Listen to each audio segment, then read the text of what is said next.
Welcome, friend. Matt here. Settle in and listen closely. Some stories creep quietly into the mind and linger long after the last word. Tonight, we turn to Charlotte Perkins Gilman's haunting and psychologically rich classic, The Yellow Wallpaper. It is very seldom that mere ordinary people like John and myself secure ancestral halls for the summer. A colonial mansion, a hereditary estate, I would say a haunted house, and reach the height of romantic felicity. But that would be asking too much of fate. Still, I will proudly declare that there is something queer about it. Else, why should it be let so cheaply? And why have stood so long untenanted? John laughs at me, of course, but one expects that in marriage. John is practical in the extreme. He has no patience with faith, an intense horror of superstition, and he scoffs openly at any talk of things not to be felt and seen and put down in figures. John is a physician, and perhaps, I would not say it to a living soul, of course, but this is dead paper and a great relief to my mind. Perhaps that is one reason I do not get well faster. You see, he does not believe I am sick. And what can one do? If a physician of high standing and one's own husband assures friends and relatives that there is really nothing the matter with one but temporary nervous depression, a slight hysterical tendency, what is one to do? My brother is also a physician, and also of high standing, and he says the same thing. So I take phosphates or phosphites, whichever it is, and tonics, and journeys, and air, and exercise, and am absolutely forbidden to work until I am well again. Personally, I disagree with their ideas. Personally, I believe that congenial work with excitement and change would do me good. But what is one to do?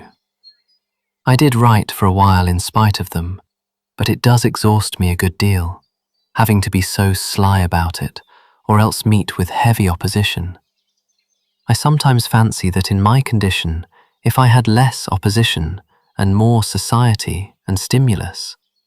But John says the very worst thing I can do is to think about my condition, and I confess it always makes me feel bad. So I will let it alone and talk about the house. The most beautiful place. It is quite alone, standing well back from the road, quite 3 miles from the village. It makes me think of English places that you read about, for there are hedges and walls and gates that lock, and lots of separate little houses for the gardeners and people. There is a delicious garden.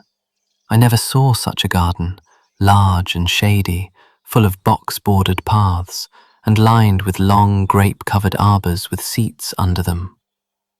There were greenhouses too, but they are all broken now. There was some legal trouble, I believe, something about the heirs and co-heirs.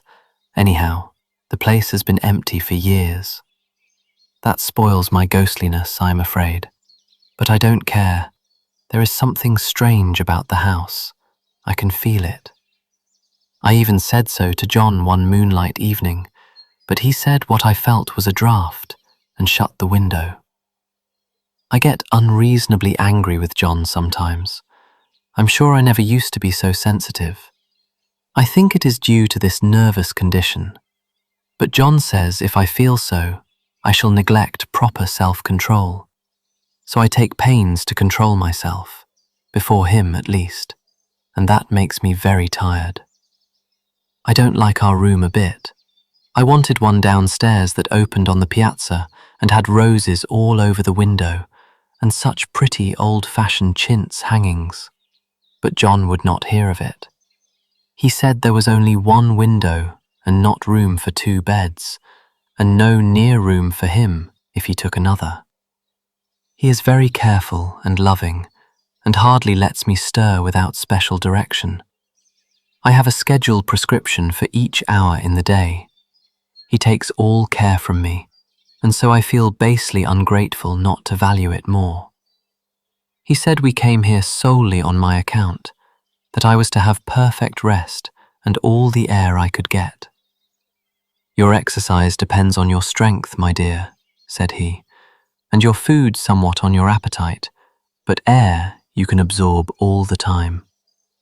So we took the nursery at the top of the house.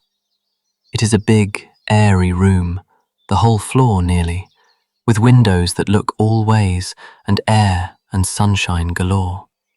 It was nursery first, and then playground and gymnasium, I should judge, for the windows are barred for little children, and there are rings and things in the walls.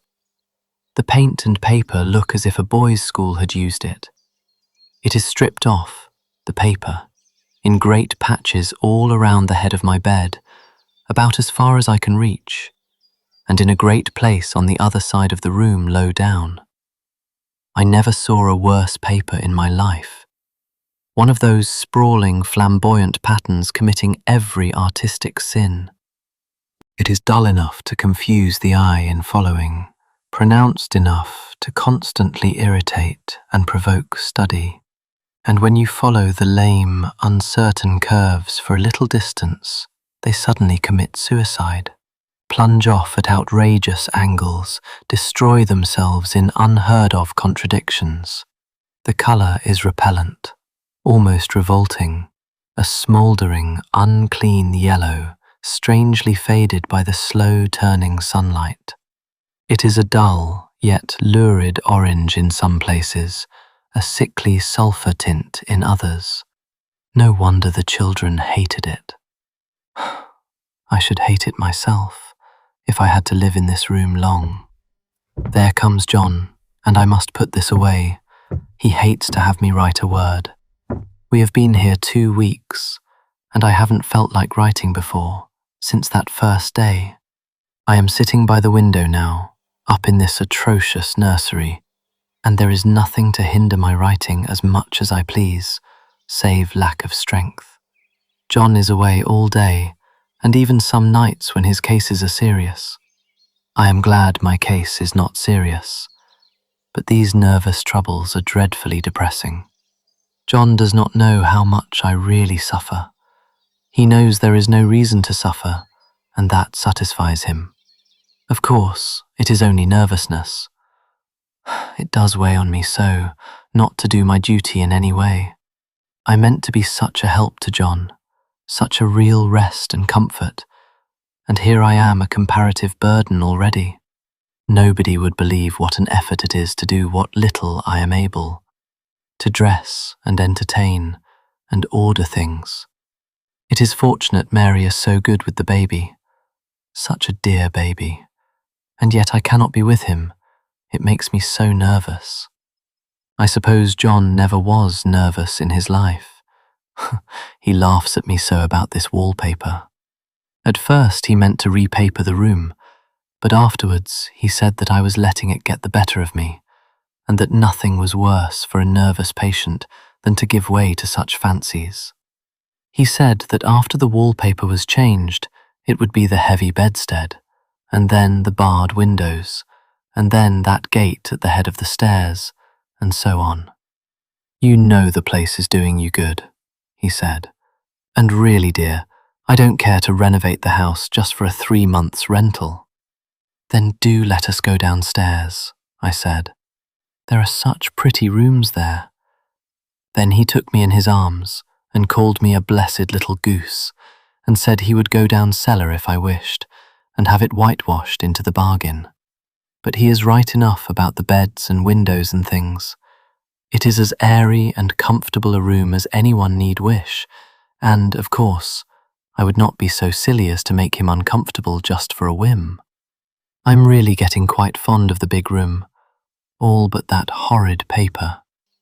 Out of one window I can see the garden, those mysterious deep-shaded arbours, the riotous old-fashioned flowers and bushes and gnarly trees. Out of another I get a lovely view of the bay and a little private wharf belonging to the estate. There is a beautiful shaded lane that runs down there from the house. I always fancy I see people walking in these numerous paths and arbours, but John has cautioned me not to give way to fancy in the least. He says that with my imaginative power and habit of story-making, a nervous weakness like mine is sure to lead to all manner of excited fancies, and that I ought to use my will and good sense to check the tendency. So I try. I think sometimes that if I were only well enough to write a little, it would relieve the press of ideas and rest me, but I find I get pretty tired when I try. It is so discouraging not to have any advice and companionship about my work.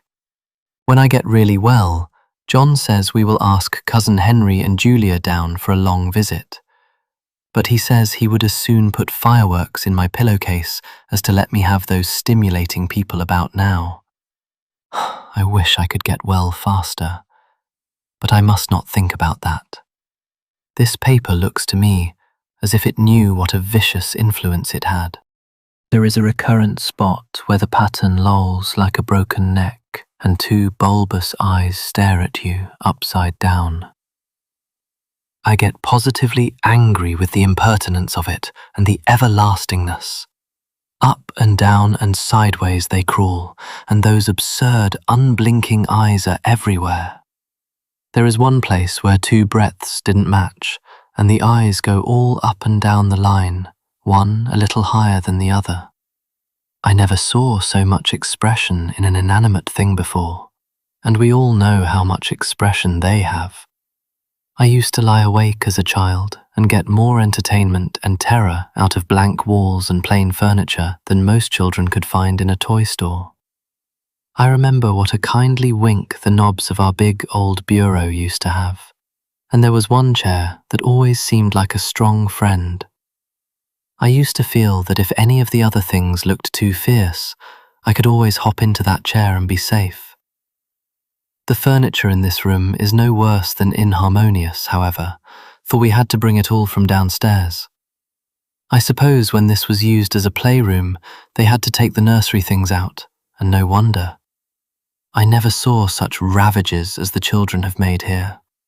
The wallpaper, as I said before, is torn off in spots, and it sticketh closer than a brother. They must have had perseverance as well as hatred. Then the floor is scratched and gouged and splintered, the plaster itself is dug out here and there, and this great heavy bed, which is all we found in the room, looks as if it had been through the wars. But I don't mind it a bit, only the paper. There comes John's sister. Such a dear girl as she is, and so careful of me. I must not let her find me writing. She is a perfect and enthusiastic housekeeper, and hopes for no better profession. I verily believe she thinks it is the writing which made me sick. But I can write when she is out, and see her a long way off from these windows. There is one that commands the road, a lovely, shaded, winding road, and one that just looks off over the country. A lovely country too, full of great elms and velvet meadows.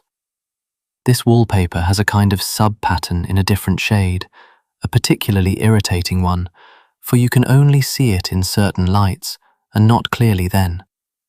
But in the places where it isn't faded, and where the sun is just so, I can see a strange, provoking, formless sort of figure that seems to sulk about behind that silly and conspicuous front design.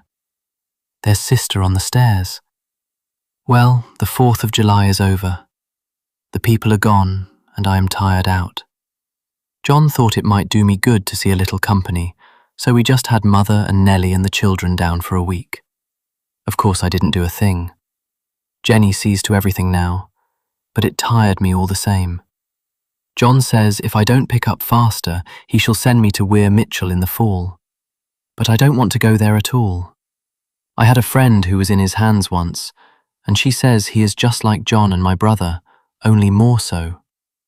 Besides, it is such an undertaking to go so far. I don't feel as if it was worthwhile to turn my hand over for anything, and I'm getting dreadfully fretful and querulous. I cry at nothing, and cry most of the time. Of course I don't when John is here, or anybody else, but when I am alone. And I am alone a good deal just now. John is kept in town very often by serious cases, and Jenny is good and lets me alone when I want her to. So I walk a little in the garden or down that lovely lane, sit on the porch under the roses, and lie down up here a good deal.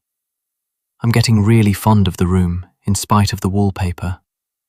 Perhaps because of the wallpaper. It dwells in my mind so. I lie here on this great, immovable bed. It is nailed down, I believe, and follow that pattern about by the hour.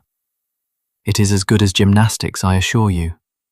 I start, we'll say, at the bottom, down in the corner over there where it has not been touched, and I determine for the 1000th time that I will follow that pointless pattern to some sort of a conclusion.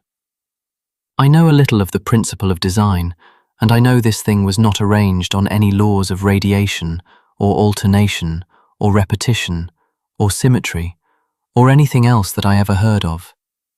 It is repeated, of course, by the breadths, but not otherwise. Looked at in one way, each breadth stands alone, the bloated curves and flourishes, a kind of debased Romanesque with delirium tremens, go waddling up and down in isolated columns of fatuity. But on the other hand, they connect diagonally, and the sprawling outlines run off in great slanting waves of optic horror, like a lot of wallowing seaweeds in full chase.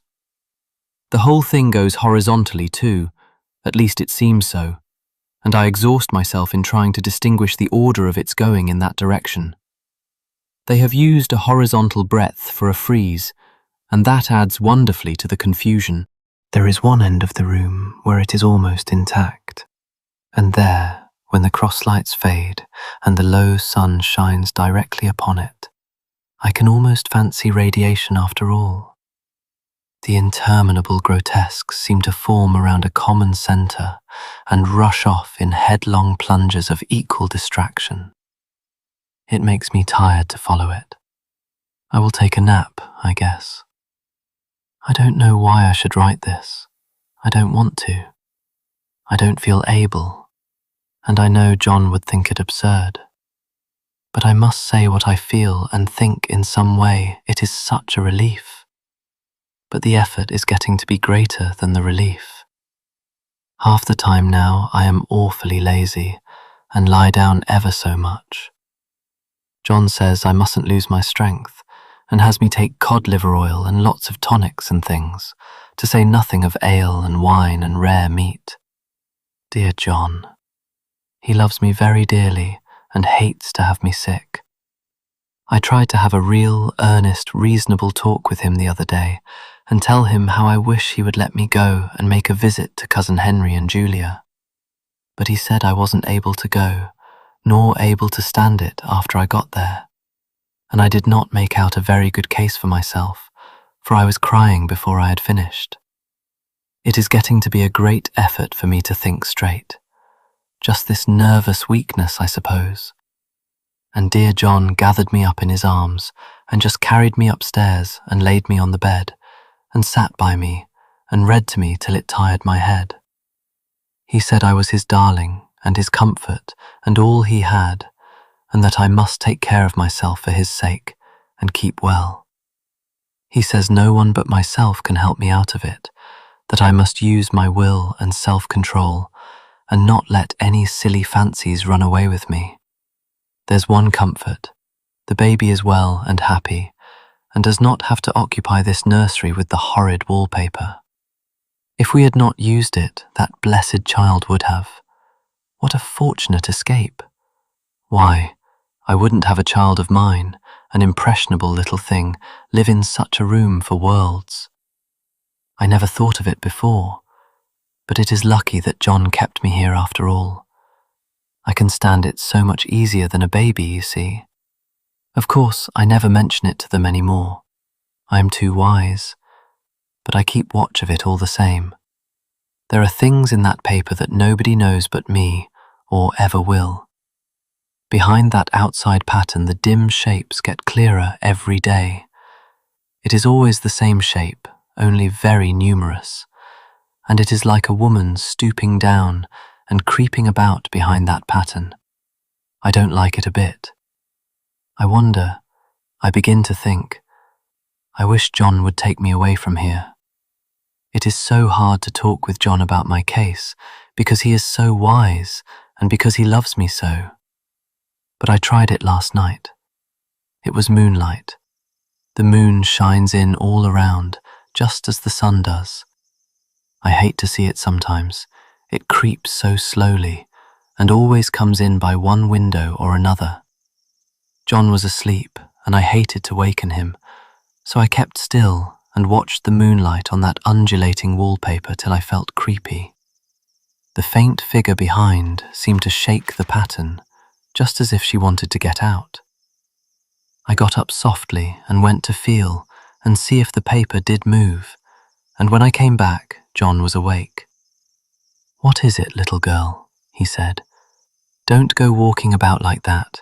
You'll get cold."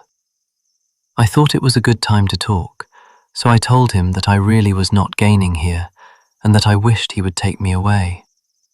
"Why, darling," said he, "our lease will be up in 3 weeks, and I can't see how to leave before. The repairs are not done at home, and I cannot possibly leave town just now. Of course, if you were in any danger, I could and would, but you really are better, dear, whether you can see it or not. I am a doctor, dear, and I know. You are gaining flesh and colour, your appetite is better. I feel really much easier about you." "I don't weigh a bit more," said I, "nor as much, and my appetite may be better in the evening when you are here, but it is worse in the morning when you are away." "Bless her little heart," said he with a big hug. "She shall be as sick as she pleases. But now let's improve the shining hours by going to sleep and talk about it in the morning." "And you won't go away?" I asked gloomily. "Why, how can I, dear? It is only 3 weeks more, and then we will take a nice little trip of a few days while Jenny is getting the house ready. Really, dear, you are better." "Better in body, perhaps," I began, and stopped short, for he sat up straight and looked at me with such a stern, reproachful look that I could not say another word. "My darling," said he, "I beg of you, for my sake and for our child's sake, as well as for your own, that you will never for one instant let that idea enter your mind. There is nothing so dangerous, so fascinating to a temperament like yours. It is a false and foolish fancy. Can you not trust me as a physician when I tell you so?" So of course I said no more on that score, and we went to sleep before long. He thought I was asleep first, but I wasn't.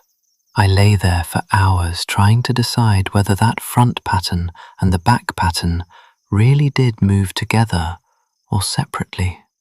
On a pattern like this, by daylight, there is a lack of sequence, a defiance of law that is a constant irritant to a normal mind. The colour is hideous enough and unreliable enough and infuriating enough, but the pattern is torturing. You think you have mastered it, but just as you get well underway in following, it turns a back somersault, and there you are. It slaps you in the face, knocks you down, and tramples upon you. It is like a bad dream. The outside pattern is a florid arabesque, reminding one of a fungus. If you can imagine a toadstool in joints, an interminable string of toadstools budding and sprouting in endless convolutions, why, that is something like it. That is, sometimes. There is one marked peculiarity about this paper, a thing nobody seems to notice but myself, and that is that it changes as the light changes. When the sun shoots in through the east window, I always watch for that first long, straight ray. It changes so quickly that I can never quite believe it. That is why I watch it always. By moonlight, the moon shines in all night when there is a moon. I wouldn't know it was the same paper. At night, in any kind of light, in twilight, candlelight, lamplight, and worst of all by moonlight, it becomes bars. The outside pattern, I mean, and the woman behind it is as plain as can be. I didn't realize for a long time what the thing was that showed behind, that dim sub-pattern, but now I am quite sure it is a woman. By daylight she is subdued, quiet. I fancy it is the pattern that keeps her so still. It is so puzzling. It keeps me quiet by the hour. I lie down ever so much now. John says it is good for me, and to sleep all I can. Indeed, he started the habit by making me lie down for an hour after each meal. It is a very bad habit, I'm convinced, for, you see, I don't sleep, and that cultivates deceit, for I don't tell them I'm awake. Oh no. The fact is, I'm getting a little afraid of John. He seems very queer sometimes, and even Jenny has an inexplicable look. It strikes me occasionally, just as a scientific hypothesis, that perhaps it is the paper. I have watched John when he did not know I was looking, and come into the room suddenly on the most innocent excuses, and I've caught him several times looking at the paper. And Jenny too. I caught Jenny with her hand on it once. She didn't know I was in the room, and when I asked her in a very quiet voice, with the most restrained manner possible, what she was doing with the paper, she turned around as if she had been caught stealing and looked quite angry, asked me why I should frighten her so. Then she said that the paper stained everything it touched, that she had found yellow smooches on all my clothes and John's, and she wished we would be more careful. Did not that sound innocent? But I know she was studying that pattern, and I am determined that nobody shall find it out but myself. Life is very much more exciting now than it used to be. You see, I have something more to expect, to look forward to watch. I really do eat better and am more quiet than I was. John is so pleased to see me improve. He laughed a little the other day and said I seemed to be flourishing in spite of my wallpaper. I turned it off with a laugh. I had no intention of telling him it was because of the wallpaper. He would make fun of me. He might even want to take me away. I don't want to leave now until I have found it out. There is a week more, and I think that will be enough. I'm feeling ever so much better. I don't sleep much at night, for it is so interesting to watch developments, but I sleep a good deal in the daytime. In the daytime, it is tiresome and perplexing. There are always new shoots on the fungus and new shades of yellow all over it. I cannot keep count of them, though I have tried conscientiously. It is the strangest yellow, that wallpaper. It makes me think of all the yellow things I ever saw, not beautiful ones like buttercups, but old, foul, bad yellow things. But there is something else about that paper. The smell. I noticed it the moment we came into the room, but with so much air and sun, it was not bad. Now we have had a week of fog and rain, and whether the windows are open or not, the smell is here. It creeps all over the house. I find it hovering in the dining room, skulking in the parlour, hiding in the hall, lying in wait for me on the stairs. It gets into my hair. Even when I go to ride, if I turn my head suddenly and surprise it, there is that smell. Such a peculiar odour too. I have spent hours in trying to analyse it, to find what it smelled like. It is not bad at first, and very gentle, but quite the subtlest, most enduring odour I ever met. In this damp weather it is awful. I wake up in the night and find it hanging over me. It used to disturb me at first. I thought seriously of burning the house to reach the smell.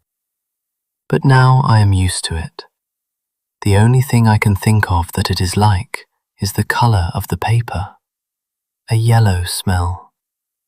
There is a very funny mark on this wall, low down near the mopboard, a streak that runs round the room. It goes behind every piece of furniture except the bed, a long, straight, even smooch, as if it had been rubbed over and over. I wonder how it was done, and who did it, and what they did it for. Round and round and round, round and round and round. It makes me dizzy. I really have discovered something at last. Through watching so much at night when it changes so, I have finally found out. The front pattern does move, and no wonder. The woman behind shakes it. Sometimes I think there are a great many women behind, and sometimes only one, and she crawls around fast, and her crawling shakes it all over. Then in the very bright spots she keeps still, and in the very shady spots she just takes hold of the bars and shakes them hard. And she is all the time trying to climb through. But nobody could climb through that pattern. It strangles so. I think that is why it has so many heads. They get through, and then the pattern strangles them off and turns them upside down and makes their eyes white. If those heads were covered or taken off, it would not be half so bad. I think that woman gets out in the daytime, and I'll tell you why. Privately, I've seen her. I can see her out of every one of my windows. It is the same woman, I know, for she is always creeping, and most women do not creep by daylight. I see her on that long shaded lane, creeping up and down. I see her in those dark grape arbours, creeping all around the garden. I see her on that long road under the trees, creeping along, and when a carriage comes, she hides under the blackberry vines. I don't blame her a bit. It must be very humiliating to be caught creeping by daylight. I always lock the door when I creep by daylight. I can't do it at night, for I know John would suspect something at once. And John is so queer now that I don't want to irritate him. I wish he would take another room. Besides, I don't want anybody to get that woman out at night but myself. I often wonder if I could see her out of all the windows at once. But, turn as fast as I can only see out of one at one time. And though I always see her, she may be able to creep faster than I can turn. I have watched her sometimes away off in the open country, creeping as fast as a cloud shadow in a high wind. If only that top pattern could be gotten off from the under one. I mean to try it, little by little. I have found out another funny thing, but I shan't tell it this time. It does not do to trust people too much. There are only 2 more days to get this paper off, and I believe John is beginning to notice. I don't like the look in his eyes, and I heard him ask Jenny a lot of professional questions about me. She had a very good report to give. She said I slept a good deal in the daytime. John knows I don't sleep very well at night, for all I'm so quiet. He asked me all sorts of questions too, and pretended to be very loving and kind, as if I couldn't see through him. Still, I don't wonder he acts so, sleeping under this paper for 3 months. It only interests me, but I feel sure John and Jenny are secretly affected by it. Hurrah! This is the last day, but it is enough. John is to stay in town overnight and won't be out until this evening. Jenny wanted to sleep with me, the sly thing, but I told her I should undoubtedly rest better for a night all alone. That was clever, for really I wasn't alone a bit. As soon as it was moonlight and that poor thing began to crawl and shake the pattern, I got up and ran to help her. I pulled and she shook. I shook and she pulled, and before morning we had peeled off yards of that paper. A strip about as high as my head and half around the room. And then when the sun came and that awful pattern began to laugh at me, I declared I would finish it today. We go away tomorrow, and they are moving all my furniture down again to leave things as they were before. Jenny looked at the wall in amazement, but I told her merrily that I did it out of pure spite at the vicious thing.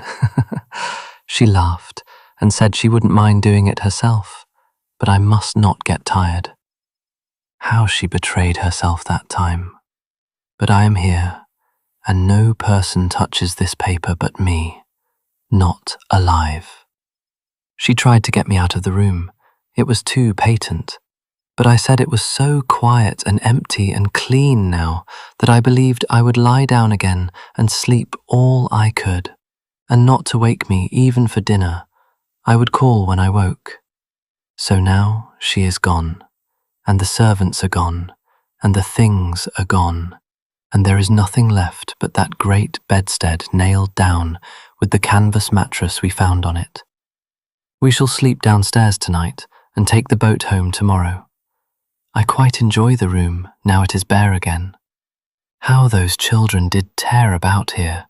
This bedstead is fairly gnawed. But I must get to work. I have locked the door and thrown the key down into the front path.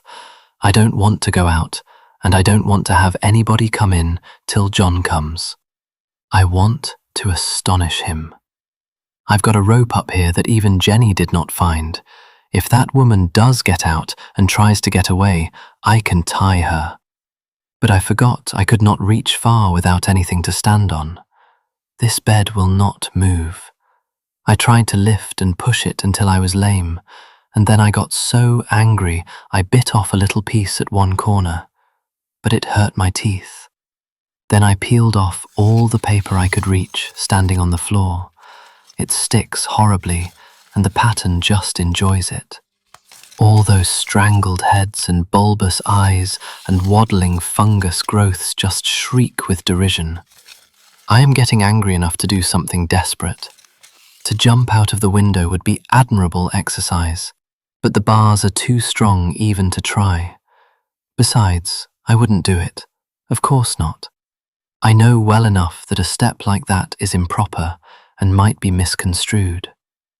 I don't like to look out of the windows even. There are so many of those creeping women, and they creep so fast. I wonder if they all come out of that wallpaper as I did. But I am securely fastened now by my well-hidden rope. You don't get me out in the road there. I suppose I shall have to get back behind the pattern when it comes night, and that is hard. It is so pleasant to be out in this great room and creep around as I please. I don't want to go outside. I won't, even if Jenny asks me to. For outside you have to creep on the ground, and everything is green instead of yellow. But here I can creep smoothly on the floor, and my shoulder just fits in that long smooch around the wall, so I cannot lose my way. Why, there's John at the door. It is no use, young man. You can't open it. How he does call and pound. Now he's crying for an axe. It would be a shame to break down that beautiful door.